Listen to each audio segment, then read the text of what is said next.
सुशील कुलकर्णी जी इस वक्त हमारे साथ मौजूद हैं। सुशील जी, किस तरह से आप देखते हैं इस पूरे घटनाक्रम को, क्योंकि 1 जुलाई को पूछताछ होती है और उसके बाद 2 तारीखों पर सम्मन किया जाता है संजय राउत का। वो कहते हैं कि 7 अगस्त तक का हमें वक्त चाहिए, लेकिन उससे पहले अब ईडी की टीम उनके घर पर मौजूद है और वो ये बताने की कोशिश कर रहे हैं कि मैं किसी भी हाल में सरेंडर नहीं करूंगा। यानी बताने की कोशिश ये कि देखिए मेरे ऊपर कितना दबाव डाला जा रहा है इस तरह के एक्शंस के जरिए। 27 तारीख को प्रेजेंट रहने के लिए समन भेजा था जी। चूंकि 27 तारीख का समन संजय राउत ने नहीं माना और 7 अगस्त तक का वक्त मांगा है, तो ईडी इनको लगातार समय देते आई है कि आप प्रेजेंट रहो। इसमें एक महत्वपूर्ण बात हो गई है, एक बदलाव हो गया है, उसको जरा आप समझ लीजिए।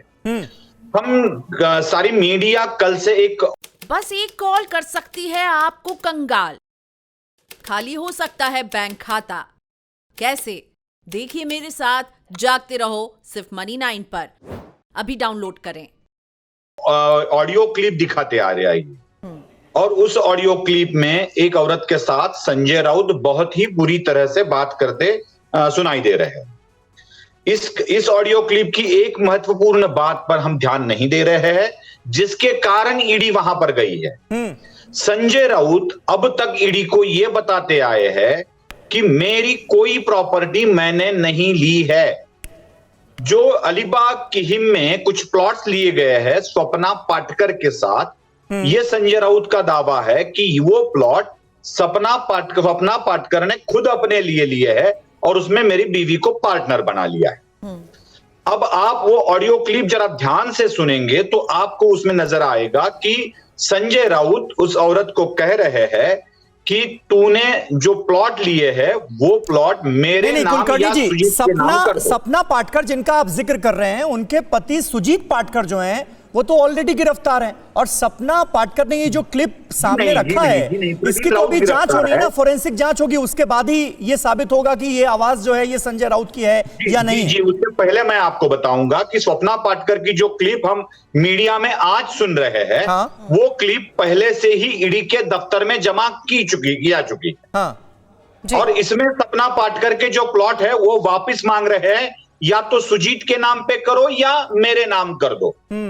अब इन्हीं प्लॉट के बारे में संजय राउत बार बार ईडी को यह बताते आए हैं कि ना कि इस प्रॉपर्टी में मेरा संबंध है, ना ये मैंने ली है। ठीक है सुशील जी, ये बात आपने बताई, लेकिन भास्कर सर सवाल यही है, क्या ये सब कुछ करप्शन के खिलाफ एक्शन की बात हो रही है या राजनीतिक इसका मायने है अलग ही? क्योंकि सीधे तौर पर संजय राउत सामने आते हैं, बात करते हैं, ये कहते हैं कि मैं तो जांच में सहयोग करूंगा, सवालों का जवाब दूंगा। दूसरी तरफ लगातार ट्वीट करते हैं साफ कहते हुए झूठे सबूत, झूठी कार्रवाई। ये तो अभी तक मालूम पड़ा कि ये सिविल मामला है।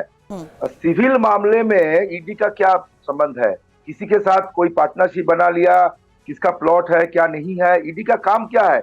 अगर किसी के नाम पे बेनामी ट्रांजैक्शन हुआ है, कुछ बेनामी कुछ है, उसको कॉन्फिस्केट जब्त कर लेने का, लेकिन इसको छापा मार के क्या करना चाहिए? देखिए बीजेपी के खिलाफ जो है पूरे देश में या बंगाल या महाराष्ट्र या झारखंड किसी भी जगह में आपको देखने मिलेगा कि ईडी को या तो तुम्हारा अपना पार्टी को तोड़ो, नहीं तो नहीं। लेकिन भास्कर सिन्हा साहब, आपको लगता नहीं कि जिस ऑडियो क्लिप का जिक्र सुशील जी कर रहे हैं, हम सब जिस पर चर्चा कर रहे हैं, उस ऑडियो क्लिप में ऐसी बातें हैं जिसकी वजह से ईडी को आज पूछताछ के लिए पहुंचना पड़ा है? संजय राउत धमकाते हुए नजर आ रहे हैं, ये बहुत बड़ा केस है।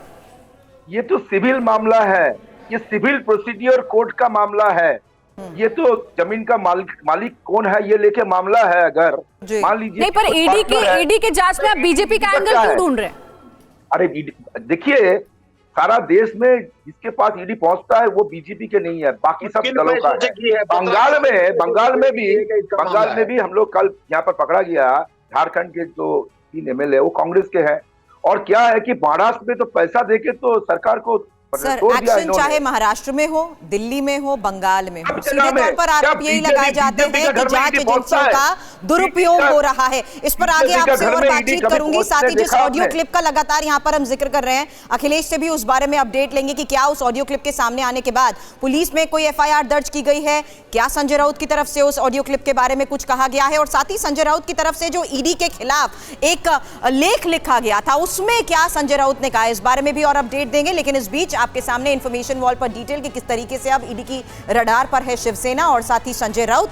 बड़ी बात यह है, शिवसेना के सांसद संजय राउत से इस वक्त सवाल जवाब हो रहे हैं। पात्रा चौल घोटाले के सिलसिले में ईडी लगातार उनसे इन्वेस्टिगेशन बढ़ा रही है, कर रही है। ट्रांसफर पोस्टिंग से, अर्जित कमाई से मनी लॉन्ड्रिंग के आरोप लगे हैं और जिस तरीके से ये आरोप लगे हैं उसके तहत अब जांच का सिलसिला आगे बढ़ रहा है। साथ ही आपको यह भी बता दें कि किस तरीके से इस अनिल देशमुख की भूमिका को लेकर ये मैं आपको बता रही हूं, जो कि महाराष्ट्र के पूर्व गृह मंत्री रह चुके हैं, और साथ ही महाराष्ट्र के पूर्व मंत्री नवाब मलिक दाऊद गिरोह से संपत्ति की खरीद फरोख्त और मनी लॉन्ड्रिंग के आरोप इनके ऊपर लग चुके हैं। इसके अलावा देखिए किस तरीके से महाराष्ट्र के पूर्व मंत्री छगन भुजबल को भी सवालों का सामना करना पड़ा, जहां महाराष्ट्र सदन के पुनर्निर्माण के ठेकों में घोटाले के उनके ऊपर आरोप लगे हैं। साथ ही आपको ये भी बता रहे हैं कि किस तरीके से ठाणे से विधायक प्रताप सरनाईक पर भी मामला दर्ज किया गया, मनी लॉन्ड्रिंग के तहत मामला उनके ऊपर भी दर्ज किया गया था। वहीं पूर्व मंत्री महाराष्ट्र के अनिल परब भी, उनको भी बुलाया गया, समन भेजकर उनको भी पूछताछ के लिए बुलाया गया। और साथ ही शिवसेना के जो विधायक रविंद्र वाइकर हैं, ईडी ने समन भेजकर उनको भी पूछताछ के लिए बुलाया था। और ईडी की रडार पर जिस तरीके से ये सभी आए हैं,